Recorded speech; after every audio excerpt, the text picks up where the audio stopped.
Hello Bandifans and welcome to another video. Sorry that this one is a little bit impromptu. I'm actually overseas with my family in the UK and I don't have my normal setup, but I just managed to get my hands on the brand new play-by-play Crash 4 Coco Bandicoot Plush and I want to do a little review for you. So let's get started. Now this Coco Bandicoot actually being the Crash 4 version, you'll notice that she has the Crash Bandicoot 4 tag, not the Insane Trilogy style of tag that these new play-by-play Crash Bandicoot plushes first came with. It's exactly the same tag as the 25th anniversary tag that was seen on the new Crash Bandicoot plushes, except it just doesn't say 25th anniversary anymore. It's just a standard Crash Bandicoot tag. Now since I am in England, I actually did manage to pick up all of the play-by-play Crash Bandicoot plushes, including the new Coco, so we'll be able to compare her to some of these plushes as well. Now remember that the other play-by-play Crash Bandicoot plushes were made in the Insane Trilogy style, so these are actually all the Insane Trilogy designs, including Cortex, and then we just have a Crash 4 Coco.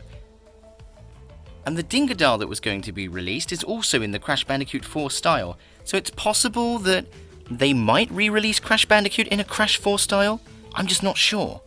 So despite the two being from completely different style games, the plushes are actually quite similar. The construction is pretty much the same on both of them, and their shoes even look very similar. The only thing is Crash has a really small waist, so he can't really stand up straight, but Coco has quite a stiff body, so she can actually stand up quite well.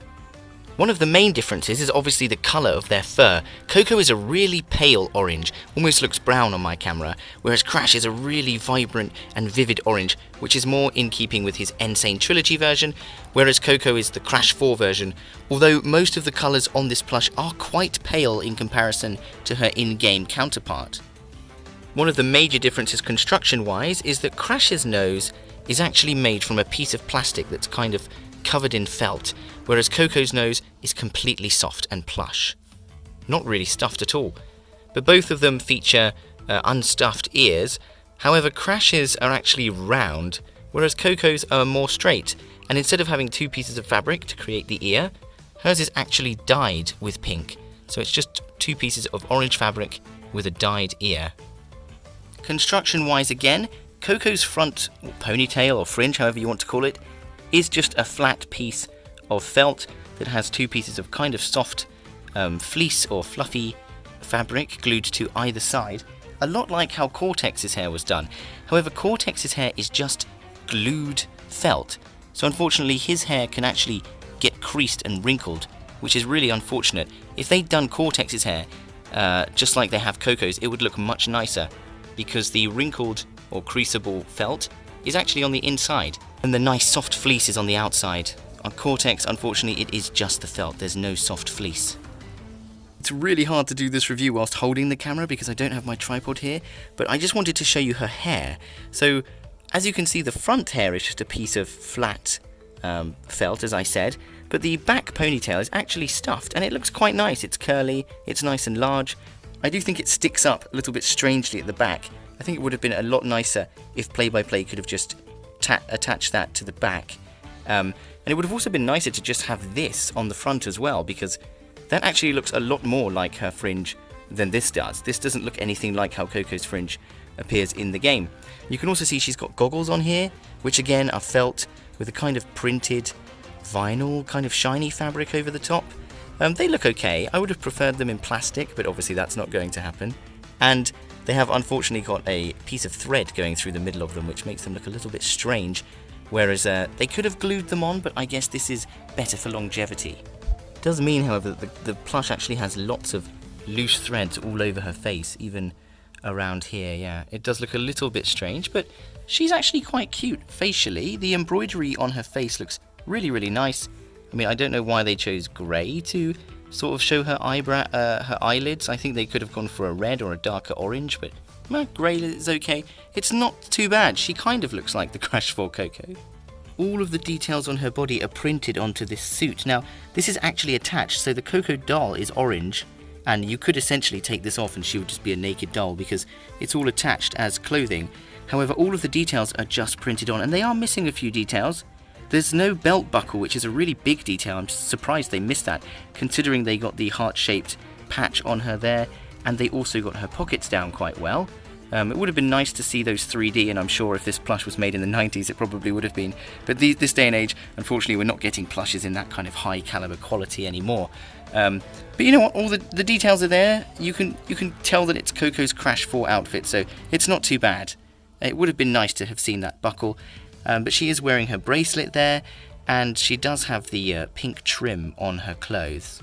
Her bracelet is actually just kind of stitched on, and it's a piece of fabric there. It can move a little bit, and her fingers, of course, are just 2 pieces of black thread that go through to make her 4-fingered hand. It's nice that instead of just printing them on like they did with Crash, her turn-ups are actually physical, and they're quite fluffy, so it's a really nice fabric consistent with the rest of the plush, whereas the Crash one has a different fabric which is a little bit silkier. Not sure which one I prefer. Coming down to her shoes then, they do actually look really nice. They're nice and round, and they're very soft. These are actually dyed on, the laces, so they're part of the fabric, whereas previously, about 20 years ago, Play-by-Play would have just printed those on in vinyl, and those are really easy to peel off. So this is the older original Crash plush that Play-by-Play released, and here's the new version here. And I actually prefer this, although this one obviously has more detail. This method is much better because they don't peel off, they can't. As with all of the Play-by-Play plushes, she has a piece of plastic at the bottom here to keep her feet straight. And fortunately for Coco, because she has quite a thick body, that actually means she can sort of stand up if she's leaning against something, whereas Crash and Cortex aren't that great at doing that. Another weird thing about the Coco plush, and it was similar with the actual Cortex plush as well, is that she doesn't have a tush tag at all. She only has her paper tag. So if you lose the paper tag, you might not remember who made her, whereas the Crash Bandicoot plush does have a tush tag, which has all the information on it. It's really strange, isn't it?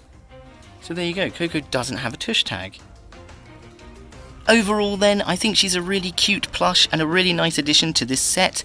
Maybe some of her colours are a little bit pale, and maybe some of the details are missing, but overall she's a really nice plush, and she's actually much better, much more high quality than I expected. So in the future, I hope that Play-by-Play continue making more plushes for this set, and I really can't wait for Dingadale to come out. Here's still hoping that N.Gin will be released. I will be doing a longer and much more in-depth Coco Bandicoot plush video, which will go through all of the plush toys that have come before, and that will be released in the next few weeks, so please subscribe and stay tuned for that. Other than that, thank you for watching and putting up with this rather janky setup, but I really wanted to review this plush for you as soon as possible. So thank you very much for watching. Also, please consider liking the video, subscribing to my channel, joining our Discord, and following me on Instagram and Twitter for even more rare Crash Bandicoot merchandise. Hit subscribe! And don't forget to press the bell icon, you miserable bandicoots!